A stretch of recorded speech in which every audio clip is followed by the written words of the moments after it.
ರಾಜ್ಯ ಬಿಜೆಪಿ ಈಗ ಒಡೆದ ಮನೆಯಾಗಿದೆ. ಮೂಡಾ ಮಾದರಿಯಲ್ಲಿ ವಕ್ಫ್ ಹೋರಾಟ ಮಾಡುವಂತಹ ಪ್ಲಾನ್ ಈಗ ಉಲ್ಟಾ ಆಗ್ತಾ ಇದೆ. ಬಿಜೆಪಿ ರಾಜ್ಯಾಧ್ಯಕ್ಷ ವಿಜಯೇಂದ್ರ ಟೀಮ್ ಹೋರಾಟ ಒಂದ್ ಕಡೆಯಾದ್ರೆ ಯತ್ನಾಳ್ ಬಣ ಅದಕ್ಕಿಂತಲೂ ಮುಂಚೆನೇ ಯಾತ್ರೆಯನ್ನ ಹೊರಟಿದೆ. ಇದು ಸಹಜವಾಗಿ ವಿಜಯೇಂದ್ರ ಬಣದವರ ಕಣ್ಣು ಕೆಂಪಗಾಗಿಸಿದೆ.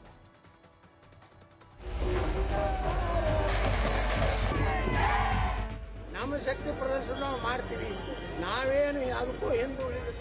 ಹೆಗಲ ಮೇಲೆ ಕೇಸರಿ ಶಾಲು, ಜೊತೆಯಾಗಿ ಹಳ್ಳಿಗಳಲ್ಲಿ ನಡಿಗೆ, ರೈತರಿಂದ ಅಹವಾಲು ಸ್ವೀಕಾರ, ಹಳ್ಳಿಯಲ್ಲೇ ಸಭೆಗಳ ಆಯೋಜನೆ, ರೈತರ ಜಮೀನನ್ನ ವಕ್ಫ್ ಬೋರ್ಡ್ ಹೆಸರಲ್ಲಿ ನಮೂದಿಸಿದ್ದಕ್ಕೆ ಆಕ್ರೋಶ, ಸರ್ಕಾರದ ವಿರುದ್ಧ ತೀವ್ರ ವಾಗ್ದಾಳಿ.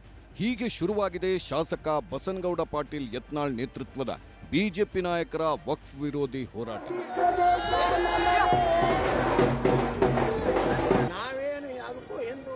ಪ್ರಧಾನಮಂತ್ರಿಗಳಿಗೆ ಶಕ್ತಿ ತುಂಬುವಂತಹ ಸಲುವಾಗಿ ಈ ಟೀಮ್ ಕೆಲಸ ಮಾಡ್ತಾ ಇದ್ದೀವಿ. ಒಂದೆಡೆ ಯತ್ನಾಳರು ಹೀಗೆ ಅಬ್ಬರಿಸುತ್ತಿದ್ರೆ, ಮತ್ತೊಂದೆಡೆ ಬೀದರ್ ಜಿಲ್ಲೆಯ ಬಿಜೆಪಿ ಕಾರ್ಯಕರ್ತರು ಯತ್ನಾಳ್ ಯಾತ್ರೆಗೆ ಪ್ರತಿರೋಧ ವ್ಯಕ್ತಪಡಿಸಿದ್ರು. ಯತ್ನಾಳ್ ವಿರುದ್ಧ ಪಕ್ಷದ ಹೈಕಮಾಂಡ್ ಕ್ರಮ ಕೈಗೊಳ್ಳಬೇಕು ಎಂದು ಆಗ್ರಹಿಸಿದ್ರು. ನಮ್ಮ ರಾಜ್ಯ ಹಾಗೂ ರಾಷ್ಟ್ರ ನಾಯಕರಿಗೆ ಒಂದೇ ಕೇಳ್ತಾ ಇದ್ದೀವಿ, ಆದಷ್ಟು ಬೇಗನೆ ಈ ಶಿಷ್ಟಾಚಾರ ಉಲ್ಲಂಘನೆ ಮಾಡಿದ ಬಸನಗೌಡ ಪಾಟೀಲ್ ಯತ್ನಾಳ್ ಟೀಮ್ ಪಕ್ಷದಿಂದ ಯಾವುದೇ ನೋಟಿಸ್ ಕೊಡದೆ ಮುಲಾಜಿಲ್ಲದೇನೆ ಉಚ್ಚಾಟನೆ ಮಾಡಬೇಕು. ಇವ್ರು ಹಿಂಗೆ ಯಾರು ಹೊಡೆಯತ್ತ ಎಲ್ಲ ಚೇಳುಗಳು, ಇವರು ಏನ್ ಬೇಡ ದುಡ್ಡಿಗೆ ಏನು ಮಾಡತಾರ. ನಮ್ಮ ಪಕ್ಷದ ಆತಪ ಇಲ್ಲ, ಹೊಟ್ಟೆ ಮಾಹಿತಿ ಇಲ್ಲ, ನಮ್ಗೆ ಹೊಟ್ಟೆ ಇನ್ಫಾರ್ಮೇಶನ್ ಇಲ್ಲ. ಇದನ್ನ 25,000 ಮಂದಿ ಸೇರಿಸ್ತೀವಿ ನಾವು. ಇಲ್ಲಿ ನಮ್ಗೆ ಅನ್ಯಾಯ ಇರ್ತದೆ. ಇವ್ರು ಬಂದು ನಮಗೆ ತಿಳಿಸ್ಬೇಕಲ್ಲ ಒಂದು ಮಾಹಿತಿ ಇಲ್ಲ. ಯಾವುದೇ ಕಾರಣದ ಇವ್ರು ಎಗ್ನವರಿ ಇಮಿಡಿಯೇಟ್ ಇವ್ರಿಗೆ ಉಚ್ಚಾಟನೆ ಪಾಠದಾಗ ಮಾಡಬೇಕು. ಇಂತಹ ವಿರೋಧಗಳಿಗೆಲ್ಲ ಯತ್ನಾಳ್ ಹಾಗೂ ಟೀಮ್ ಸೊಪ್ಪು ಹಾಕಿಲ್ಲ. ಬದಲಿಗೆ ತಮ್ಮ ಹೋರಾಟದಲ್ಲಿ ಕ್ಲಿಯರ್ ಆಗಿ ರಾಜ್ಯ ಬಿಜೆಪಿ ನಾಯಕರಿಗೆ ಸಂದೇಶ ರವಾನಿಸಿದ್ರು. ನಿಮ್ಮ ನಾಯಕತ್ವ ಬೇಕಿಲ್ಲ, ನಾವೇ ಇಲ್ಲಿ ನಾಯಕರು ಎಂಬ ರೀತಿಯಲ್ಲಿ ಬೀದರ್ನಲ್ಲಿ ಹಾಕಿದ್ದ ಪೋಸ್ಟರ್ಗಳಲ್ಲಿ ಬರೀ ರೆಬೆಲ್ಗಳ ಹೆಸರಿತ್ತೇ ಹೊರತು ಯಡಿಯೂರಪ್ಪ, ವಿಜಯೇಂದ್ರ, ಆರ್ ಅಶೋಕ್ ಫೋಟೋಗಳಿರಲಿಲ್ಲ.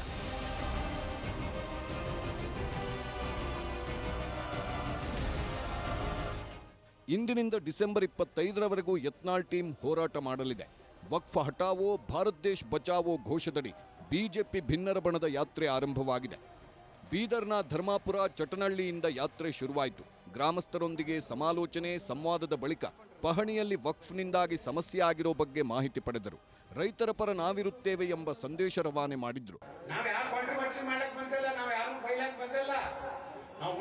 ರೈತರ ಸಲುವಾಗಿ, ಮಠ ಮಂದಿರ ಸಲುವಾಗಿ, ಹಿಂದೂ ಸಮಾಜದ ರಕ್ಷಣೆಗಾಗಿ ರೈತರು ಸ್ವಯಂ ಪ್ರೇರಣೆ ಇಟ್ಕೊಂಡು ಇಷ್ಟು ದೊಡ್ಡ ಸಂಖ್ಯೆ ಹೋಗ್ತೈತಿ. ಈ ಒಂದು ಕರಾಳ ಕಾನೂನು ವಿರುದ್ಧವಾಗಿ ಜನಜಾಗೃತವಾಗಿ ಈ ಒಂದು ಕಾನೂನನ್ನು ಪೂರ್ಣ ನಮ್ಮ ದೇಶ ತೊಲಗಬೇಕನ್ನುವಂತ ಉದ್ದೇಶದಿಂದ ನಾವು ಹೋರಾಟ ಪ್ರಾರಂಭ ಮಾಡಿದ್ದೇವೆ. ಎಷ್ಟೇ ಕಷ್ಟ ಬಂದ್ರು, ಎಷ್ಟೇ ತೊಂದರೆ ಆದರೂ ಸಹಿತ ಈ ಹೋರಾಟ ಕೊನೆಗಾಣಿಸಲಿಕ್ಕೆ ಎಲ್ಲ ಪ್ರಯತ್ನ ಮಾಡುತ್ತೇವೆ. ವಕ್ಫ್ ಬೋರ್ಡ್ ಕಾನೂನನ್ನ ನಾವು ಸರ್ಕಾರ ಇವತ್ತು ಮಾನ್ಯ ಪ್ರಧಾನಮಂತ್ರಿಗಳು ಏನು ತಗೊಂಡಿದ್ದಾರೆ ರೆಗ್ಯುಲರ್ ಮಾಡ್ತೀವಿ, ಇದನ್ನ ಬರ್ಖಾಸ್ತು ಮಾಡ್ತೀವಿ ಅಂತ ಹೇಳ್ತಿದ್ದಾರೆ.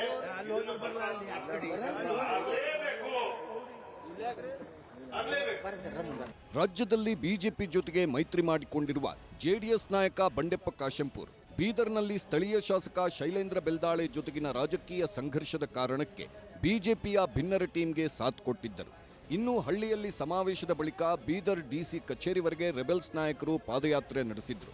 ರೈತರಿಗೆ ಸಮಸ್ಯೆ ಆಗದಂತೆ ನೋಡಿಕೊಳ್ಳಿ ಎಂದು ಜಿಲ್ಲಾಧಿಕಾರಿಗಳಿಗೆ ಮನವಿ ಸಲ್ಲಿಸಿದ್ರು. ಇನ್ನು ರೆಬೆಲ್ಗಳ ಹೋರಾಟ ತಡೆಯಲು ರಾಜ್ಯ ಬಿಜೆಪಿ ಇನ್ನಿಲ್ಲದ ಪ್ರಯತ್ನ ಮುಂದುವರೆಸಿತ್ತು. ಯತ್ನಾಳ್ ಹೋರಾಟಕ್ಕೆ ಕೈಜೋಡಿಸಿದಂತೆ ಬೀದರ್ನಲ್ಲಿ ಬಿಜೆಪಿ ಶಾಸಕರು, ಮಾಜಿ ಸಂಸದರು, ಮಾಜಿ ಮಂತ್ರಿಗಳಿಗೆ ಫರ್ಮಾನು ಹೊರಡಿಸಲಾಗಿತ್ತು. ಅದರಂತೆ ಜಿಲ್ಲಾ ಬಿಜೆಪಿ ನಾಯಕರು ಹೋರಾಟದ ಕಣಕ್ಕೆ ಬರಲಿಲ್ಲ. ಬಂದ ಒಂದಷ್ಟು ಸ್ಥಳೀಯ ಕಾರ್ಯಕರ್ತರು ಯತ್ನಾಳ್ ಟೀಮ್ ವಿರುದ್ಧ ಆಕ್ರೋಶ ವ್ಯಕ್ತಪಡಿಸಿ ಹೋರಾಟಕ್ಕೆ ಅಡ್ಡಿಪಡಿಸುವ ಪ್ರಯತ್ನ ಮಾಡಿದ್ರು.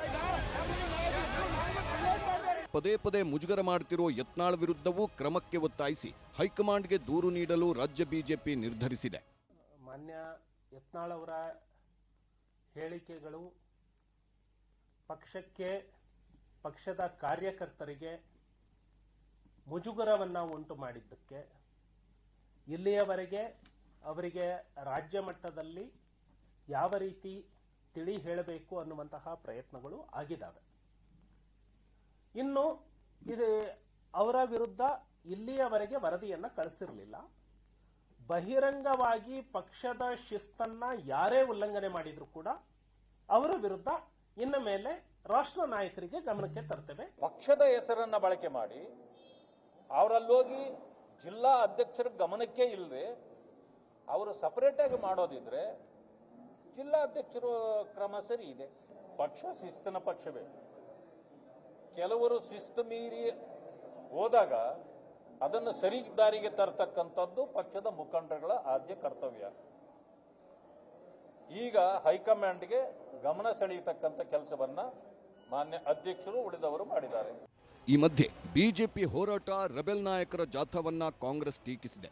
ಬಿಜೆಪಿ ಹೋರಾಟವನ್ನು ಬಿಜೆಪಿಗೆ ತಿರುಗುಬಾಣ ಮಾಡಲು ಸಜ್ಜಾಗ್ತಿದೆ. ಕಾಂಗ್ರೆಸ್ಗಿಂತ ಬಿಜೆಪಿ ಸರ್ಕಾರದಲ್ಲೇ ಹೆಚ್ಚು ವಕ್ಫ್ ನೋಟಿಸ್ ಎಂದು ಪ್ರಚಾರ ಮಾಡುತ್ತಿದೆ. ನನಗನ್ಸೋದು ಬಸವರಾಜ್ ಯತ್ನಾಳ್ ಹೊರಟಿರೋದು ಬಿಜೆಪಿಯವರು ಮುಖಭಂಗ ಮಾಡೋದಕ್ಕೆ. ಯಾಕಂದ್ರೆ ಬಿಜೆಪಿಯವರು ಹೆಚ್ಚು ಮಾಡಿದ್ದಾರೆ ಅಂತ ಹೇಳಿ ಗೊತ್ತಾದ ಮೇಲೆ ಕೂಡ ಹೊರಟಿದ್ದಾರೆ ಅಂದ್ರೆ ಅವರು ಬಿಜೆಪಿಯವರಿಗೆ ಮುಜುಗರ ಮಾಡೋದಕ್ಕೆ ಹೊರಟಿದ್ದಾರೆ ಅಂತ ಅನ್ಸುತ್ತೆ ನನಗೆ. ಇಲ್ಲದ್ರೆ ಯಾಕೆ ಹೋಗ್ತಾರೆ ಅವರು? ಅಧಿಕಾರಿಗಳು, ಇಲಾಖೆ ಇವೆಲ್ಲ ಸೌಕರ್ಯ ಕೊಟ್ಟು ತನಿಖೆ ಮಾಡಕ್ಕೆ ನಾವು ಹೇಳಿದ್ರಿ. ಕಾಂಗ್ರೆಸ್ ಅವರು ಅವ್ರ ಜೀವಮಾನದಲ್ಲೇ ವಕ್ಫ್ ಬೋರ್ಡಲ್ಲಿ ಅವ್ಯವಹಾರ ಆಗಿದೆ ಅಂತ ಅವರು ಹೇಳಕ್ಕೆ ತಯಾರಿಲ್ಲ. ಯಾಕಂದ್ರೆ ಮತ ಬ್ಯಾಂಕ್, ವೋಟ್ ಪಾಲಿಟಿಕ್ಸ್. ಅವ್ರಿಗೆ ಬೇಕಾಗಿರೋದು ಪ್ರಚಾರ. ಅವ್ರು ಹೋದಷ್ಟು ನಮ್ಗೆ ಒಳ್ಳೇದು.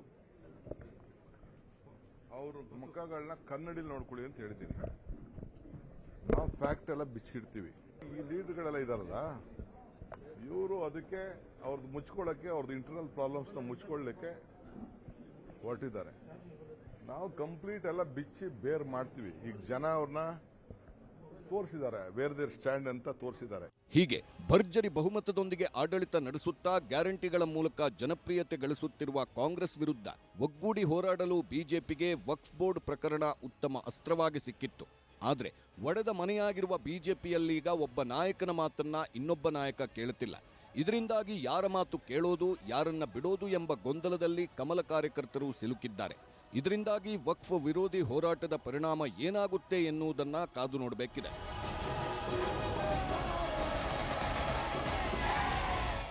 Bureau report, news 18.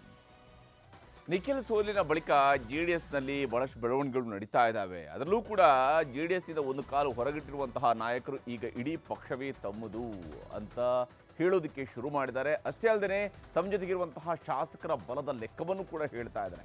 ಇದೆಲ್ಲ ನೋಡ್ತಾ ಇದ್ರೆ ದಳಪತಿಗಳ ಕೋಟೆ ಮತ್ತಷ್ಟು ಬಿರುಕು ಬಿಡುತ್ತಾ ಅನ್ನುವಂತಹ ಅನುಮಾನ ಸಹಜವಾಗಿ ಮೂಡುತ್ತೆ.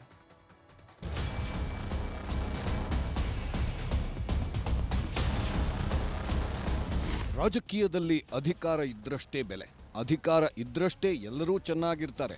ಅಧಿಕಾರ ಹೋದ್ರೆ ಯಾರೂ ಹತ್ತಿರ ಬರಲ್ಲ. ಇದಕ್ಕೆ ಸಾಕ್ಷಿ ಚನ್ನಪಟ್ಟಣ ಬೈ ಎಲೆಕ್ಷನ್ನಲ್ಲಿ ಸೋತು ಸುಣ್ಣವಾಗಿರುವ ಜೆಡಿಎಸ್. ನಿಖಿಲ್ ಕುಮಾರಸ್ವಾಮಿ ಸೋಲಿನ ಬಳಿಕ ಜೆಡಿಎಸ್ 19ರಿಂದ 18 ಸ್ಥಾನಕ್ಕೆ ಕುಸಿದಿದೆ.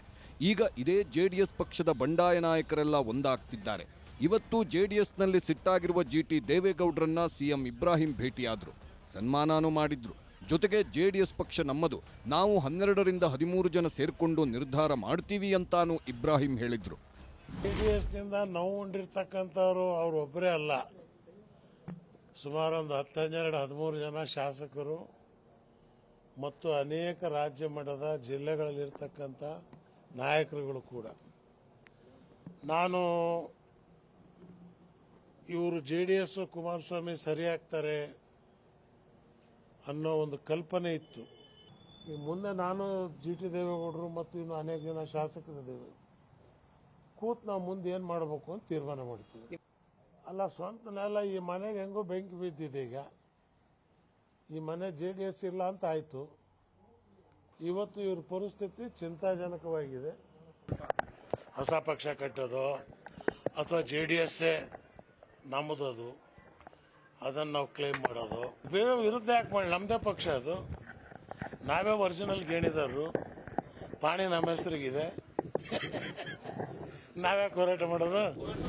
ಸಿಎಂ ಇಬ್ರಾಹಿಂ ಮಾತಿಗೆ ಜೆಡಿಎಸ್ ರೆಬೆಲ್ ಶಾಸಕ ಜಿಟಿ ದೇವೇಗೌಡರು ಆಯ್ತು ನೋಡೋಣ ಅಂತ ಹೇಳಿದ್ದಾರೆ. ನನಗೆ ಒಂದು ಬೇರೆ ಒಂದು ಪ್ರಾದೇಶಿಕ ಪಕ್ಷವನ್ನು ಹೊಸದಾಗಿ ಕಟ್ಟಬೇಕು, ನಮ್ಮ ಜನರೆಲ್ಲರೂ ಕೂಡ ಒತ್ತಡ ಇದೆ, ಒಂದು ಪ್ರಾದೇಶಿಕ ಪಕ್ಷವನ್ನು ಕಟ್ಟಬೇಕು ಅಂತಕ್ಕಂಥ ಮನಸ್ಸು ನನಗಿದೆ. ನಾನು ಎಲ್ಲರ ಜೊತೆ ಮಾತಾಡ್ತೀನಿ, ಆಮೇಲೆ ನಿಮ್ಮ ಜೊತೆ ಮಾತಾಡ್ತೀನಿ ಅಂತ ಹೇಳಿದ್ರು. ನಿಖಿಲ್ ಸೋಲಿನ ಬಳಿಕ ಜೆಡಿಎಸ್ನಲ್ಲಿ ದೊಡ್ಡ ಬದಲಾವಣೆ ಆಗುತ್ತೆ ಅನ್ನೋದು ಇಬ್ರಾಹಿಂ ಮಾತು. ಇದಕ್ಕೆ ಪುಷ್ಟಿ ಕೊಟ್ಟಿದ್ದು ಯೋಗೇಶ್ವರ್ ಹೇಳಿಕೆ. ಜೆಡಿಎಸ್ಗೆ ಆಪರೇಷನ್ ಮಾಡಲ್ಲ, ಅವರಾಗೇ ಬಂದ್ರೆ ಕರ್ಕೊಳ್ತೀನಿ ಅಂದ್ರು. ಇದಕ್ಕೆ ಸಾರಾ ಮಹೇಶ್ ತಿರುಗೇಟು ಕೊಟ್ಟಿದ್ದು ಮೊದಲು ಕಾಂಗ್ರೆಸ್ ಶಾಸಕರ ಬಗ್ಗೆ ಗಮನ ಹರಿಸಲಿ ಅಂದ್ರು. ನನಗೇನು ಅವಶ್ಯಕತೆ ಇಲ್ಲ, ನಾವು 139 ಜನ ಇದ್ದೀವಲ್ಲ, ನಮಗೇನು ಅವಶ್ಯಕತೆ ಇಲ್ಲ. ಯಾರಾದ್ರು ಬಂದು ಪಾರ್ಟಿ ಸೇರ್ಕೋತೀವಿ ಅಂತಂದರೆ ನಮ್ಮ ಹೈಕಮಾಂಡ್ ಒಪ್ಪಿದ್ರೆ ಅವ್ರನ್ನ ಬೇಕಾದ್ರೆ ಮಾತಾಡಿಸ್ಬೋದು, ನಮಗೇನು ಅವಶ್ಯಕತೆ ಇಲ್ಲ. ಕಾಂಗ್ರೆಸ್ಸಿಂದ 35-40 ಜನ ಬರಲಿಕ್ಕೆ ರೆಡಿ ಇದ್ದಾರೆ. ಸರ್ಕಾರ ಭಾಳಷ್ಟು ದಿವಸ ಉಳಿಯಲ್ಲ ಅಂಥೇಳಿ ಮೊದಲು ಅವ್ರು ಯಾರ್ಯಾರು ಅಸಮಾಧಾನ ಇರೋರು ಅವ್ರದ್ದೆಲ್ಲ ಪಟ್ಟಿ ಕೊಟ್ಟು ಅವರನ್ನೆಲ್ಲ ಸಮಾಧಾನ ಪಡಿಸ್ಕೊಂಡು 3 ವರ್ಷ ಸರ್ಕಾರನ ಉಳಿಸ್ಕೊಳ್ಳುವಂಥ ಸಲಹೆ ಕೊಡ್ತಾರೆ. ಸೋತು ಸೊರಗಿರುವ ಜೆಡಿಎಸ್ ಮೇಲೆ ಕಾಂಗ್ರೆಸ್ ಜೊತೆ ಜೆಡಿಎಸ್ ಬಂಡಾಯ ನಾಯಕರು ಮುಗಿಬಿದ್ದಿದ್ದಾರೆ. ಜೆಡಿಎಸ್ ನಮ್ಮ ಪಕ್ಷ ಅಂತಾನೆ ನಿಖಿಲ್ ಸೋಲಿಗೆ ಕುಮಾರಸ್ವಾಮಿನೇ ಕಾರಣ ಅಂತಿದ್ದಾರೆ. ಇನ್ನೊಂದು ಕಡೆ ಜೆಡಿಎಸ್ ಪಕ್ಷ ಮತ್ತೆ ಶಕ್ತಿಯುತ ಪಕ್ಷವಾಗುತ್ತೆ, ನನ್ನ ಮಗ ನಿಖಿಲ್ಗೆ ಜನಸೇವೆಗೆ ಅವಕಾಶ ಸಿಕ್ಕೇ ಸಿಗುತ್ತೆ ಅಂತ ತಾಯಿ ಅನಿತಾ ಕುಮಾರಸ್ವಾಮಿ ಪತ್ರವೊಂದನ್ನ ಹಂಚಿಕೊಂಡಿದ್ದಾರೆ. ಚುನಾವಣೆಯಲ್ಲಿ ಸೋಲು ಗೆಲುವು ಸಹಜ. ಒಬ್ರು ಗೆದ್ರೆ ಇನ್ನೊಬ್ರು ಸೋಲೇಬೇಕು. ಗೆಲುವು ಸೋಲನ್ನ ಸಮಚಿತ್ತದಿಂದ ಸ್ವೀಕರಿಸಿದ್ದೇವೆ. ಗೆದ್ದಾಗ ಬೀಗಿಲ್ಲ, ಸೋತಾಗ ಕುಗ್ಗಿಲ್ಲ. ಸೋತ ಹತಾಶೆಯಲ್ಲಿ ಅನ್ಯರನ್ನ ಹೀಗಳ್ದಿಲ್ಲ. ನಿಖಿಲ್ ಒಳ್ಳೆಯ ಮಗ, ಒಳ್ಳೆಯ ಪತಿ, ಒಳ್ಳೆಯ ತಂದೆ. ರಾಜಕಾರಣಕ್ಕೆ ಬರುವ ಮುನ್ನ ಒಳ್ಳೆಯ ನಾಯಕ ನಟ. ಅವನಂತಹ ಒಳ್ಳೆಯ ಮಗನನ್ನ ಪಡೆದಿದ್ದಕ್ಕಾಗಿ ನಾನು, ನನ್ನ ಪತಿ ಹೆಮ್ಮೆ ಪಡ್ತೀವಿ. ಚುನಾವಣೆಯಲ್ಲಿ ಮಾತ್ರ ಸೋತಿದ್ದಾನೆ, ಮನುಷ್ಯನಾಗಿ ಸೋತಿಲ್ಲ. ನಿಖಿಲ್ನ ಮಾನವೀಯತೆ, ಸಹೃದಯತೆ ಸೋತಿಲ್ಲ. ನಿಖಿಲ್ ಮನಸ್ಸು, ಹೃದಯ, ವೈಶಾಲ್ಯತೆ ಏನು ಅಂತ ತಾಯಿಯಾಗಿ ನನಗೆ ಚೆನ್ನಾಗಿ ಗೊತ್ತು. ಇಂದಲ್ಲ ನಾಳೆ ಜನಸೇವೆ ಮಾಡುವ ಅವಕಾಶ ಅವನಿಗೆ ಸಿಕ್ಕೇ ಸಿಗತ್ತೆ. ಇದು ಅನಿತಾ ಕುಮಾರಸ್ವಾಮಿ ಬರೆದ ಪತ್ರದ ಸಾರಾಂಶ. ಇದೆಲ್ಲದರ ಮಧ್ಯೆ ಹಾಸನದಲ್ಲೂ ಜೆಡಿಎಸ್ ಭದ್ರಕೋಟೆ ಛಿದ್ರ ಮಾಡೋ ಪ್ಲಾನ್ಗಳು ರಾಜಕೀಯದಲ್ಲಾಗ್ತಿದೆ. ರಾಜ್ಯದಲ್ಲಿ ಬಿಜೆಪಿ ಜೆಡಿಎಸ್ ಜೋಡೆತ್ತಿನಂತಿದೆ. ಆದರೆ ಹಾಸನದಲ್ಲಿ ಜೆಡಿಎಸ್ಗೆ ಸೋಲುಣಿಸಿದ ಕಾಂಗ್ರೆಸ್ ಸಂಸದ ಶ್ರೇಯಸ್ ಪಾಟೀಲ್ ಜೊತೆ ಬಿಜೆಪಿ ನಾಯಕ ಪ್ರೀತಂ ಗೌಡ ಒಗ್ಗಟ್ಟು ಪ್ರದರ್ಶನ ಮಾಡಿದ್ರು. ಶ್ರೇಯಸ್ ಪಟೇಲ್ ಹುಟ್ಟೂರು ಎಚ್.ಡಿ. ರೇವಣ್ಣ ಸ್ವಕ್ಷೇತ್ರ ಹೊಳೆನರಸೀಪುರದ ಕನ್ನಡ ರಾಜ್ಯೋತ್ಸವ ಕಾರ್ಯಕ್ರಮದಲ್ಲಿ ಭಾಗಿಯಾಗಿ ಜೆಡಿಎಸ್ ನಾಯಕ ರೇವಣ್ಣ ವಿರುದ್ಧ ಒಟ್ಟಿಗೆ ವಾಗ್ದಾಳಿನೂ ಮಾಡಿದ್ರು. ಇಲ್ಲಿ ತನಕ ಯಾವುದೇ ಕಾರ್ಯಕ್ರಮ ನಡೆಯುತ್ತೆ ಅಂತ ಹೇಳಿದ್ರೆ ಯಾವುದೋ ಒಂದು ಮನೆಗೆ ಲೈಟ್ ಹಾಕ್ತಾ ಇರೋದು, ಒಂದು ತೋಟದ ಮನೆಗೆ ಲೈಟ್ ಇರೋದು, ಇಡೀ ಹೊಳೆನರಸೀಪುರಕ್ಕೆ ಲೈಟ್ ಇರೋಂಥದ್ದು ನಾನು ನೋಡಿರಲಿಲ್ಲ. ಹಳೆಯ ಶ್ರೇಯಸ್ ಪಟೇಲ್ ಅವರ ತಾತನ ಕಾಲಕ್ಕೆ ಮತ್ತೆ ವಾಪಸ್ ಕೊಂಡೋಗಿದೆ ದಿವಂಗತ. ಅಂದಹಾಗೆ ಹಾಸನದಲ್ಲಿ ಕೆಲವೇ ದಿನಗಳಲ್ಲಿ ಸಿಎಂ ಸಿದ್ದರಾಮಯ್ಯ ಶಕ್ತಿ ಸಮಾವೇಶನೂ ಹಮ್ಮಿಕೊಂಡಿದ್ದಾರೆ. ಸಹಜವಾಗೇ ಇದು ಜೆಡಿಎಸ್ ಭದ್ರಕೋಟೆ ಛಿದ್ರ ಮಾಡೋಕೆ ಕಾಂಗ್ರೆಸ್ ಸಜ್ಜಾಗಿದೆ ಅನ್ನೋದು ಸದ್ಯಕ್ಕೆ ಚರ್ಚೆಯಲ್ಲಿರೋ ವಿಷಯ. Bureau report, news 18. ಸಂಸತ್ನ ಚಳಿಗಾಲದ ಅಧಿವೇಶನದ ಮೊದಲ ದಿನವೇ ಕಲಾಪದಲ್ಲಿ ತೀವ್ರ ವಾಕ್ಯುದ್ಧ ಶುರುವಾಗಿದೆ. ಅದಾನಿ ಪ್ರಕರಣವನ್ನು ಇಂಡಿಯಾ ಕೂಟ ಅಸ್ತ್ರ ಮಾಡಿಕೊಂಡು ಹೋರಾಟಕ್ಕೆ ರೆಡಿಯಾಗಿದೆ. ಇದಕ್ಕೆ ಪ್ರಧಾನಮಂತ್ರಿ ನರೇಂದ್ರ ಮೋದಿ ಅವರು ಕೂಡ ತಿರುಗೇಟನ್ನು ನೀಡಿದ್ದಾರೆ. ಸಂಸತ್ನಲ್ಲಿ ಕೆಲವರಿಂದ ಗೂಂಡಾಗಿರಿ ಆಗ್ತಾ ಇದೆ ಅಂತ ಎದುರಾಳಿಗಳಿಗೆ ತಿವಿದಿದ್ದಾರೆ.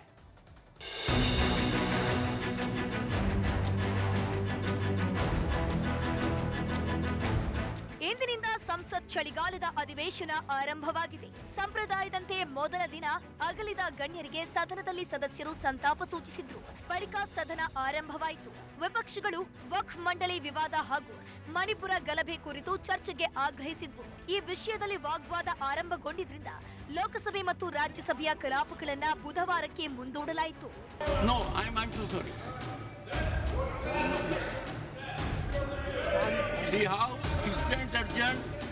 ಇನ್ನು ಚಳಿಗಾಲ ಅಧಿವೇಶನದ ಆರಂಭಕ್ಕೂ ಮುನ್ನ ಪ್ರಧಾನಿ ಮೋದಿಯವರು ವಿಪಕ್ಷಗಳ ವಿರುದ್ಧ ಕಿಡಿಕಾರಿದ್ರು. ಜನರಿಂದ ತಿರಸ್ಕಾರಗೊಂಡ ಕೆಲವರು ತಮ್ಮ ರಾಜಕೀಯ ಭವಿಷ್ಯಕ್ಕಾಗಿ ಗೂಂಡಾಗಿರಿ ಮಾಡ್ತಿದ್ದಾರೆ ಅಂತ ಗುಡುಗಿದ್ರು. कुछ लोगों ने अपने राजनीतिक स्वार्थ के लिए जिनको जनता ने अस्वीकार किया है, वे संसद को भी मुट्ठी भर लोगों के हुड़दंगबाजी से कंट्रोल करने का लगातार प्रयास कर रहे हैं और देश की जनता उनके सारे व्यवहारों को काउंट करती है और जब समय आता है तो सजा भी देती है. ಬುಧವಾರದಿಂದ ಕಾವೇರಲಿದೆ ಅಧಿವೇಶನ.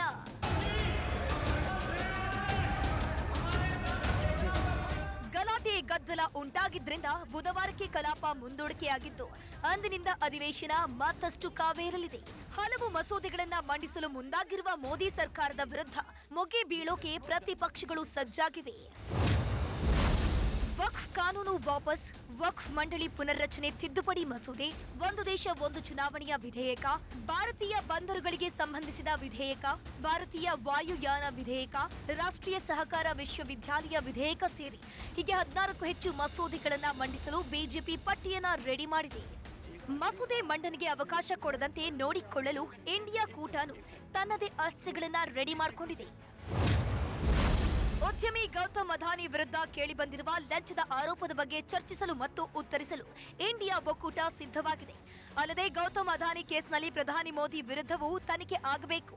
ಮಣಿಪುರದಲ್ಲಿ ನಡೆಯುತ್ತಿರುವ ಜನಾಂಗೀಯ ಸಂಘರ್ಷ, ದೇಶದಲ್ಲಿ ಜನಗಣತಿ ಕಾರ್ಯ ವಿಳಂಬ ಹಾಗೂ ಉತ್ತರ ಭಾರತದಲ್ಲಿನ ವಾಯು ಮಾಲಿನ್ಯದ ಬಗ್ಗೆ ಸುದೀರ್ಘ ಚರ್ಚೆಗೆ ಪಟ್ಟು ಹಿಡಿಯಲಿದ್ದಾರೆ. हमने तो 267 के तहत अदानी का मुद्दा उठाया था. अदानी समूह पर करप्शन, ब्राइबरी और फाइनेंशियल इरेगुलरिटीज के गंभीर आरोप है. उसके बारे में हम सदन के सामने रखना चाहते थे. ಅಂದಹಾಗೆ ಇವತ್ತು ರಾಜ್ಯಸಭೆಯಲ್ಲಿ ಮೊದಲ ದಿನವೇ ಮಲ್ಲಿಕಾರ್ಜುನ ಖರ್ಗೆ ಅದಾನಿ ಪ್ರಕರಣ ಪ್ರಸ್ತಾಪಕ್ಕೆ ಮುಂದಾದ್ರು. ಆದರೆ ರಾಜ್ಯಸಭೆಯ ಸಭಾಪತಿ ಜಗದೀಪ್ ಧನ್ಕರ್ ಅವಕಾಶವನ್ನು ಕೊಡಲಿಲ್ಲ. ಸೊ ಬುಧವಾರದಿಂದ ಲೋಕಸಭೆ ಹಾಗೂ ರಾಜ್ಯಸಭೆ ಎರಡರಲ್ಲೂ ಕೂಡ ಕಲಾಪ ಜೋರಾಗುವುದಂತೂ ಸತ್ಯ.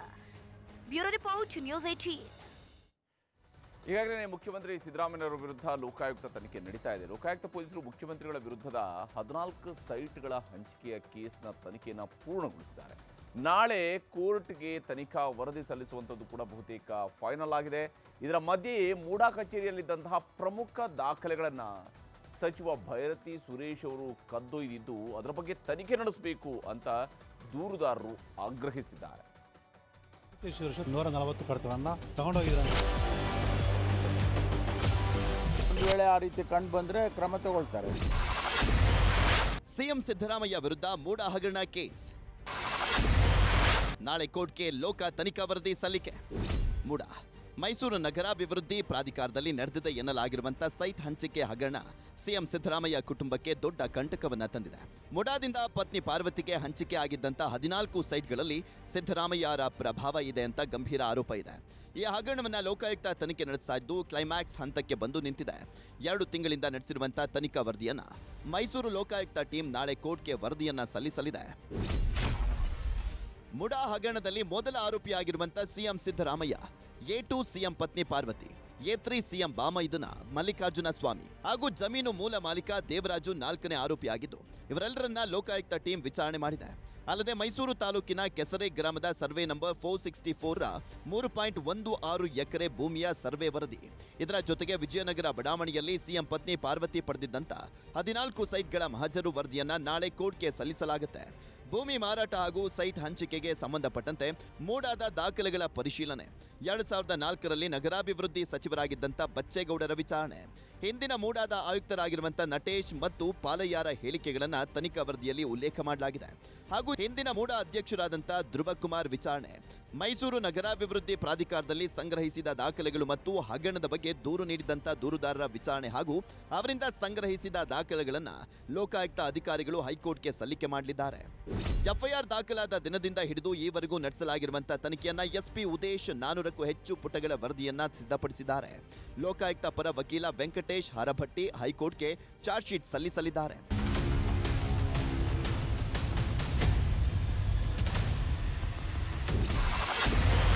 ಸಿಬಿಐ ತನಿಖೆ ಬಗ್ಗೆ ನಾಳೆ ಹೈಕೋರ್ಟ್ನಲ್ಲಿ ನಿರ್ಧಾರ.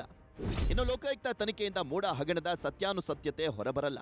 ಹಾಗಾಗಿ ಸಿಬಿಐ ಮೂಲಕ ತನಿಖೆ ನಡೆಸುವಂತೆ ಕೋರಿ ದೂರುದಾರ ಸ್ನೇಹಮಯಿ ಕೃಷ್ಣ ಹೈಕೋರ್ಟ್ಗೆ ಅರ್ಜಿಯನ್ನ ಸಲ್ಲಿಸಿದ್ರು. ಈಗಾಗಲೇ ಅರ್ಜಿ ವಿಚಾರಣೆ ನಡೆಸಿರುವಂತಹ ಹೈಕೋರ್ಟ್ ಸಿಬಿಐಗೆ ಕೊಡಬೇಕಾ ಬೇಡವಾ ಅನ್ನುವ ಬಗ್ಗೆ ನಾಳೆ ತೀರ್ಪನ್ನ ಪ್ರಕಟ ಮಾಡಲಿದೆ.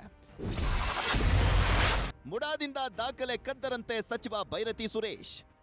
ಲೋಕಾಯುಕ್ತ ರೇಡ್ಗೂ ಮುನ್ನವೇ ಮೂಡಾ ಕಚೇರಿಗೆ ಬಂದಿದ್ದಂಥ ಸಚಿವ ಭೈರತಿ ಸುರೇಶ್ 140 ದಾಖಲೆಗಳನ್ನ ಕದ್ದಿದ್ದಾರೆ ಅಂತ ಸ್ನೇಹಮಯಿ ಕೃಷ್ಣ ಗಂಭೀರ ಆರೋಪವನ್ನು ಮಾಡಿದ್ದಾರೆ. ತನಿಖೆಯಲ್ಲಿ ಎಲ್ಲವೂ ಬಹಿರಂಗ ಆಗತ್ತೆ ಕಾಯಿರಿ ಅಂತ ಸ್ನೇಹಮಯಿ ಕೃಷ್ಣಗೆ ಗೃಹ ಸಚಿವ ಪರಮೇಶ್ವರ್ ಟಾಂಗ್ ಕೊಟ್ಟಿದ್ದಾರೆ. ಭೈರತಿ ಸುರೇಶ್ ತಮ್ಮ ಅಧಿಕಾರದ ದಿಢೀರ್ ಅಂತೇಳಿ ಮೈಸೂರು ನಗರಾಭಿವೃದ್ಧಿ ಪ್ರಾಧಿಕಾರಕ್ಕೆ ಬಂದು ಇಲ್ಲಿದ್ದಂಥ 140 ಕಡತಗಳನ್ನು ತಗೊಂಡೋಗಿದ್ದಾರೆ ಅಂತೇಳಿ ಮಾಧ್ಯಮ ಮೂಲಕ ತಿಳಿದು ಬಂದಿದೆ. ಸೊ ಅದು ನಿಜ ಅಂತೇಳಿ ಸರ್ಚ್ ವಾರೆಂಟ್ ಪುಷ್ಟೀಕರಿಸುತ್ತೆ. ಯಾರೇ ತನಿಖೆ ಮಾಡಲಿ ಈ ವಿಚಾರಗಳೆಲ್ಲ ತನಿಖೆನಲ್ಲಿ ಬರಲೇಬೇಕು. ಅಷ್ಟೊಂದು ಫೈಲ್ಗಳು ಎತ್ಕೊಂಡು ಬಂದಿದ್ದಾರೆ ಅವರು ಅಂತ ಅಂದಾಗ ಅದು ತನಿಖೆನಲ್ಲಿ ಗೊತ್ತಾಗಲೇಬೇಕು. ಒಂದು ಕಡೆ ಚಾರ್ಜ್ ಶೀಟ್ ಸಲ್ಲಿಕೆ, ಮತ್ತೊಂದು ಕಡೆ ಸಿಬಿಐ ತನಿಖೆಯ ನಿರ್ಧಾರ. ಸಿಎಂ ಸಿದ್ದರಾಮಯ್ಯನವರಿಗೆ ನಾಳೆ ಮಹತ್ವದ ದಿನವಾಗಿದ್ದು ಹೈಕೋರ್ಟ್ನತ್ತ ಎಲ್ಲರ ಚಿತ್ತ ನೆಟ್ಟಿದೆ. Bureau report, news 18. ಈಗ ರಾಜ್ಯ ದೇಶ ವಿದೇಶಗಳ ಮತ್ತಷ್ಟು ಪ್ರಮುಖ ಸುದ್ದಿಗಳನ್ನು ಕ್ವಿಕ್ ಆಗಿ ನೋಡೋಣ. ಮೈಸೂರಿನ ಚಾಮುಂಡೇಶ್ವರಿ ದೇವಿಗೆ 100 ಕೋಟಿಯ ಚಿನ್ನದ ರಥ ನಿರ್ಮಾಣಕ್ಕೆ ಸರ್ಕಾರ ಗ್ರೀನ್ ಸಿಗ್ನಲ್ ನೀಡಿದೆ. ಚಿನ್ನದ ರಥಕ್ಕೆ ಎಂಎಲ್ಸಿ ದಿನೇಶ್ ಗೂಳಿಗೌಡ ಮನವಿ ಸಲ್ಲಿಸಿದ್ರು. ಈಗ ಸಿಎಂ ಸಿದ್ದರಾಮಯ್ಯ ಒಪ್ಪಿಗೆ ನೀಡಿದ್ದಾರೆ. ಕಾಂತಾರ ಸಿನಿಮಾದ ಜೂನಿಯರ್ ಆರ್ಟಿಸ್ಟ್ಗಳಿದ್ದ ಬಸ್ ಪಲ್ಟಿಯಾಗಿ 3 ಗಂಭೀರ ಗಾಯಗಳಾಗಿವೆ. ಉಡುಪಿ ಜಿಲ್ಲೆಯ ಕೊಲ್ಲೂರು ಬಳಿಯ ಹಾಲ್ಕಾಲ್ನಲ್ಲಿ ಈ ಅಪಘಾತ ನಡೆದಿದ್ದು ಚಾಲಕನಿಗೂ ಕಲಾವಿದರು ಥಳಿಸಿದ್ದಾರೆ. ಆದರೆ ಯಾರೊಬ್ಬರೂ ದೂರು ದಾಖಲಿಸಿಲ್ಲ. ಉತ್ತರ ಪ್ರದೇಶದ ಹರ್ದೋಯ್ ಜಿಲ್ಲೆಯಲ್ಲಿ ಭೀಕರ ಅಪಘಾತವಾಗಿದ್ದು 5 ಮೃತಪಟ್ಟಿದ್ದಾರೆ. ಮದುವೆ ಸಮಾರಂಭದಿಂದ ಬರ್ತಾ ಇದ್ದ ಬೊಲೆರೋ ವಾಹನ ಮಂಜಿನಿಂದ ರಸ್ತೆ ಕಾಣದೆ ನಿಂತಿದ್ದ ಬಸ್ಗೆ ಡಿಕ್ಕಿ ಹೊಡೆದು ಈ ದುರಂತ ಸಂಭವಿಸಿದೆ. ಇಸ್ರೇಲ್ ದಾಳಿಗೆ ಲೆಬನಾನ್ ತತ್ತರಿಸಿ ಹೋಗಿದೆ. ಹಮಾಸ್ ಉಗ್ರರನ್ನ ಗುರಿಯಾಗಿಸಿ ಬೈರೂತ್ ನಗರದ ಮೇಲೆ ಇಸ್ರೇಲ್ ಸೇನೆ ವೈಮಾನಿಕ ದಾಳಿ ನಡೆಸಿದ್ದು 29 ಜನ ಸಾವನ್ನಪ್ಪಿದ್ದಾರೆ. 100ಕ್ಕೂ ಹೆಚ್ಚು ಮಂದಿ ಗಾಯಗೊಂಡಿದ್ದಾರೆ. ಅಂಡಮಾನ್ನಲ್ಲಿ ಭಾರತದ ಕರಾವಳಿ ರಕ್ಷಣಾ ಪಡೆ ಭರ್ಜರಿ ಬೇಟೆಯಾಡಿದೆ. ಮಯನ್ಮಾರ್ನಿಂದ ಭಾರತಕ್ಕೆ ಬರ್ತಿದ್ದ ಮೀನುಗಾರಿಕಾ ದೋಣಿಯಲ್ಲಿದ್ದ 5 ಟನ್ ಮಾದಕ ವಸ್ತುಗಳನ್ನು ಜಪ್ತಿ ಮಾಡಲಾಗಿದೆ. ಸಂವಿಧಾನದ ಪೀಠಿಕೆಯಲ್ಲಿ ಸಮಾಜವಾದಿ ಮತ್ತು ಜಾತ್ಯತೀತ ಪದ ತೆಗೆದುಹಾಕಲು ಸುಪ್ರೀಂ ಕೋರ್ಟ್ ನಿರಾಕರಿಸಿದೆ. ಇಂದಿರಾ ಗಾಂಧಿ ಪ್ರಧಾನಿಯಾಗಿದ್ದಾಗ ಸಂವಿಧಾನಕ್ಕೆ ಜಾತ್ಯತೀತ ಮತ್ತು ಸಮಾಜವಾದಿ ಪದಗಳ ಸೇರ್ಪಡೆಯನ್ನ ಮಾಡಲಾಗಿತ್ತು. ಇದನ್ನ ಪ್ರಶ್ನಿಸಿ ಬಿಜೆಪಿ ನಾಯಕ ಸುಬ್ರಮಣಿಯನ್ ಸ್ವಾಮಿ, ವಕೀಲ ವಿಷ್ಣು ಶಂಕರ್ ಜೈನ್ ಅರ್ಜಿ ಸಲ್ಲಿಸಿದ್ರು. ಬಾಗಲಕೋಟೆಯಲ್ಲಿ ಅನ್ನಭಾಗ್ಯ, ಅಂಗನವಾಡಿ ಪಡಿತರ, ನೆರೆ ರಾಜ್ಯಕ್ಕೆ ಕಳ್ಳ ಸಾಗಾಣೆ ದಂಧೆ ಬಗ್ಗೆ ನ್ಯೂಸ್ 18 ವರದಿ ಮಾಡಿತ್ತು. ಇದರಿಂದ ಎಚ್ಚೆತ್ತಿರುವ ಸರ್ಕಾರ ಲೋಕಾಯುಕ್ತಕ್ಕೆ ನೀಡಿದ್ದು 3 ಆಹಾರ ನಿರೀಕ್ಷಕರು, 2 ಪಿಎಸ್ಐ, 12 ಪಡಿತರ ಅಂಗಡಿ ಮಾಲೀಕರ ವಿರುದ್ಧ ದೂರು ದಾಖಲಿಸಿದೆ. ರೇಣುಕಾಸ್ವಾಮಿ ಕೊಲೆ ಕೇಸ್ಗೆ ಸಂಬಂಧಿಸಿದಂತೆ ಕೊಲೆ ಸ್ಥಳದಲ್ಲಿ ನಟ ದರ್ಶನ್ ಇದ್ದ ಫೋಟೋಗಳು ಪತ್ತೆಯಾಗಿತ್ತು. ಆದರೆ ಫೋಟೋಗಳಿಗೂ ದರ್ಶನ್ಗೂ ಸಂಬಂಧವಿಲ್ಲ ಅಂತ ದರ್ಶನ್ ಪರ ವಕೀಲ ರಂಗನಾಥ ರೆಡ್ಡಿ ಹೇಳಿದ್ದು ಕೋರ್ಟ್ನಲ್ಲಿ ವಾದಿಸುವೆ ಎಂದಿದ್ದಾರೆ. ಇದಾಗಿತ್ತು ಇವತ್ತಿನ ಸೂಪರ್ ಪ್ರೈಮೇಟ್ 9. ಈಗ ಒಳನೋಟ ವಿಶೇಷ ಕಾರ್ಯಕ್ರಮ ಪ್ರಸಾರವಾಗುತ್ತೆ. ನೋಡ್ತಾ ಇರಿ ನ್ಯೂಸ್ 18 ಕನ್ನಡ.